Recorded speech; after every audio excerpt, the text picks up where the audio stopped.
Hello everyone, it's Courtney Shavante back with another tutorial, so make sure you do hit that subscribe button. Also hit that notification bell so that we don't miss any videos from me.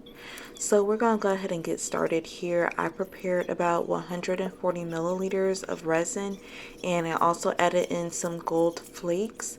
I got that stirred up and mixed up very well. I used my heat gun too to make sure I got rid of all those bubbles. And then from here, I'm just going to go ahead and pour that into the rim of this ashtray. Now this is just going to be a cute little beginner friendly rainbow ashtray, so I'm going to show you guys like step by step how I make this, and it's going to be super easy to follow. I thought it was another cute little video to follow up with, considering it's Pride Month right now, so happy Pride. Yeah, so what I'm doing here is I just decided not to use the second tray, so we're going to go ahead and let that cure. Alright, after that sets, we're going to prepare another about 150 milliliters of our resin. From there, we're going to make sure that we do get it bubble free, and we're going to pour a nice even layer. I'm trying to pour mainly towards the center because it is going to drip off onto the edges anyway, and I want the inks to pull up towards the center. So I'm adjusting everything, and I'm going to go ahead in the Roy G. Biv pattern and just add in those alcohol inks. This one wasn't open, so I'm just using like a needle point cap to push that open, and then I'm going to continue on. I used two different types of reds. As you can see, my orange like had a mind of its own and decided to just kind of squirt everywhere. But yeah, so I'm just going through with the green, and then I'm going with my blue, and then my purple. Of course, I'm moving fast so I can make sure I get a spot for all the colors, because I can always go back and add more colors in, but I don't want it to mix too much without me getting them all in there. You see me going through and adding more resin, because adding more resin and doing this in layers helps it to push the alcohol ink forward and gets that cloud-like pattern that we're going for and everything, and just adds some of the depth in there. So I'm going back through in the same exact color pattern, putting the alcohol inks in relatively the same places and everything I was placing them previously. Making sure that's nice and thick. Don't forget to go over on top of the colors with that white. You do want to use a deep sinking white, so that way it does help push that color forward, and that's what helps give it that explosion cloud like look.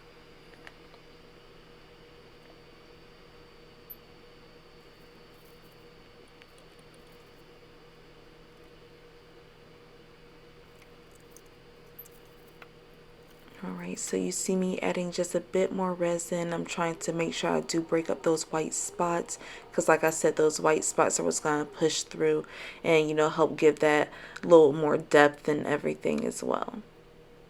You see how it's all mixing around. I don't want to disturb it too much, so I'm trying to pour pretty evenly across.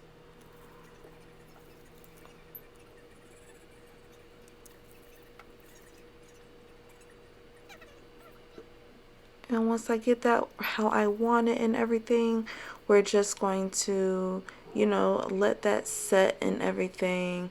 Let it cure for a couple hours. Oh, sorry, forgot to use the toothpick. We're going to use that toothpick to swirl. That's just going to help blend the colors a bit within the respective places. As you can see, I'm going across with the toothpick.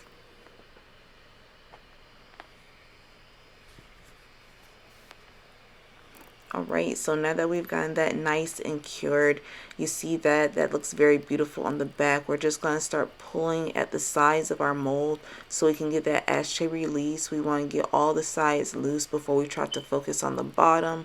Go ahead and flip them downwards. This is a pretty low cost Amazon mold, so they're pretty easy to replace. Keep that in mind and everything. You don't want to break a nail if you do have your nails done like me.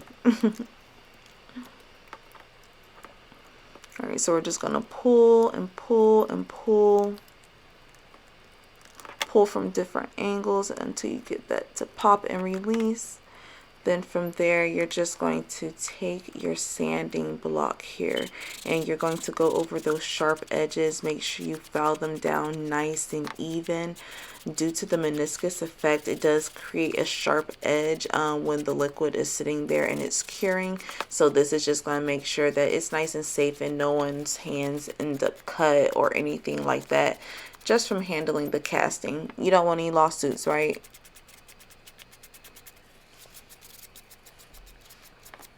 All right, so go around, take your finger across, make sure that you don't feel anything too sharp, and go over any places that do still feel a little sharp.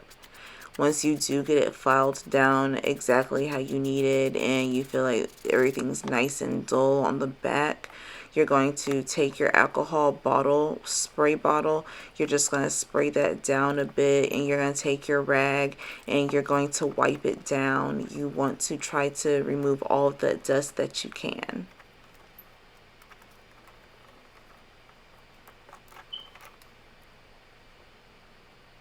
All right, so this is what we have here. Isn't she beautiful? Nice little candle bling ashtray. So as you can see, the colors, like, they're just really popping on here. I'm not outside right now. It's a very muggy day, so I don't have an outdoor shot, but they will be available on the website in a few days or so. But as you can see, those colors are coming through and pushing through nicely. We have those nice wispy cloud effects and whatnot.